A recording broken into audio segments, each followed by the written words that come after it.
Megastar Shakib খানের upcoming কোরবানি ঈদের সিনেমা রোমান্টিক মিউজিক্যাল জনরার রকস্টার সিনেমাটির প্রায় 50% শুটিং অলরেডি শেষ হয়ে গিয়েছে। যতটুকু জানতে পেরেছি আগামী মে মাসের প্রথম সপ্তাহেই এই রকস্টার সিনেমার ক্যামেরা ক্লোজ হতে যাচ্ছে। তো মোটামুটি এটা বলাই যায় যে রকস্টার টিম খুব গোছালোভাবে তারা প্ল্যানিং করে শুটিংটা শেষ করে ফেলতেছে। ঈদের বেশ কয়েকদিন আগে তারা শুটিংটা শেষ করে ফেলবে এবং তারা হাতে অনেকটাই সময় পাবে তাদের বাকি কাজটা সারার জন্য। এখন তার চেয়েও বড় কথা যেটা সেটা হচ্ছে রকস্টার সিনেমার ফার্স্ট রোমান্টিক সং আসতে যাচ্ছে খুব শীঘ্রই। সেটারই আজকে একটা অ্যানাউন্স হয়ে গেল। একটা পোস্টারের মাধ্যমে জানিয়ে দেওয়া হয়েছে যে খুব শীঘ্রই রকস্টার সিনেমার প্রথম রোমান্টিক গান আসছে। আমি এই পোস্টারটা প্রথম দেখেছি সিনেবাস পেজে। দেখার পর আমার প্রথম ঝলক দেখার পর আমার জাস্ট এটাই মাথাতে আসছে, এটা কোনো ফ্যান মেড একটা পোস্টার। কারণ এরকম জঘন্য টাইপ একটা পোস্টার কোনো অফিসিয়াল পোস্টার হবে এটা আমি কল্পনাও করি নাই। ঠিক তারপরে স্ক্রল করতে করতে আবার দেখলাম যে সাবিলা নুরের ফেসবুক পেজেও ঠিক একই পোস্টারটা আপলোড দেওয়া। তখন বুঝলাম যে না, এটা তো অফিসিয়াল পোস্টার। পরে শাকিব খানের পেজ দেখলাম একই পোস্টার, আজমান রসু ভাইয়ের পেজ দেখলাম একই পোস্টার। তারপর বুঝতে পারলাম যে না, বিষয়টা হচ্ছে যেটা অফিসিয়াল পোস্টারই। বিশ্বাস করেন ভাই, এই পোস্টারটা যে কেউ প্রথম দেখাতে বলবে যে এটা ফ্যানমেড পোস্টার। ফ্যানমেড পোস্টার আরো ভালো ভালো হয়, বিশ্বাস করেন ফ্যানমেড পোস্টার আরো ভালো হয়। এই পোস্টার থেকে far far better poster edit করতে পারে সাকিবিয়ানরা। একটা অফিসিয়াল পোস্টার এত জঘন্য কিভাবে হয়? তারা কেন এরকমটা করেছে আমি জানি না।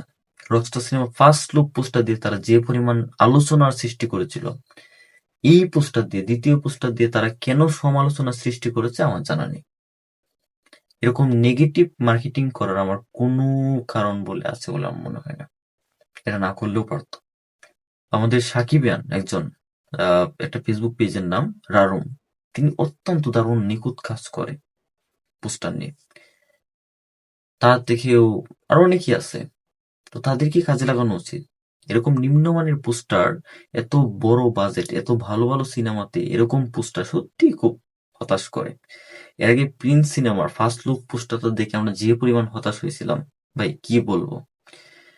একটা সিনেমার যে কন্টেন্ট গুলো রিলিজ হয় সিনেমা মুক্তির আগে, পোস্টার বলেন, টিজার বলেন, ট্রেলার বলেন, গান বলেন, এগুলি মূলত কি জন্য রিলিজ করা হয়? অ্যাড হিসাবে, প্রমোশনাল কন্টেন্ট হিসেবে তো এগুলো রিলিজ করা হয়। ওগুলো যখন রিলিজ করা হয় ওগুলো দেখে আমাদের ইন্টারেস্ট বাড়ে যে সিনেমাটা কেমন হবে, সিনেমাটা আমাদের দেখা উচিত, এরকম একটা ফিল আসে। প্রিন্সের ফার্স্ট লুক আসার পরে যে সমালোচনা সমালোচনা হয়েছিল, টিজার আসলো, সমালোচনা হলো, দেখলেন কথা কাজে মিল হয়ে গেল। প্রিন্স সিনেমাটাও সেরকম সমালোচনায় তৈরি করলো।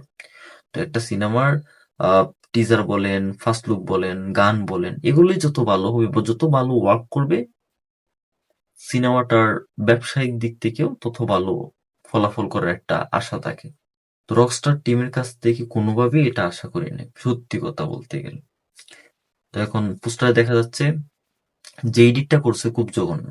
শাকিব খানের মাথার চুল অর্ধেক দেখা যাচ্ছে, অর্ধেক দেখা যাচ্ছে না। আর এখানে শাকিব খানকে এবং শুটিং এর সময়, এই গানের শুটিং এর সময় একটা স্টিল ফটো নিয়ে সেখানে একটু এডিট মিট করে জাস্ট পোস্টার হিসেবে ছেড়ে দিয়েছে। এখানে দেখা যাচ্ছে শাকিব খান এবং সাবিনা নূরকে একসাথে আলিঙ্গন করে দুজনে চোখ বুজে আছে, দুজন দুজনকে ভালোবেসে হারিয়ে গেছে অন্য একজনে, এরকম একটা কিছু ভাইব দিচ্ছে। পেছনে গ্রিন একটা টাইপ, তারপর উপরে রকস্টার নামটা লেখা আছে, সিনেমার নাম, ডিরেক্টেড বাই আজমান রসু। তো গানের কিছু লাইনও শেয়ার করেছে ক্যাপশনে। তো এর কথা হচ্ছে গানটি খুব শীঘ্রই মুক্তি পাবে। এখন খুব করে আশাবাদী, যেহেতু সিনেমাটা মিউজিক্যাল গন্ডার হতে যাচ্ছে। এই সিনেমার গানগুলি যত ভালো ওয়ার্ক করবে, সিনেমাটা হিট হওয়ার সম্ভাবনা তত বেশি।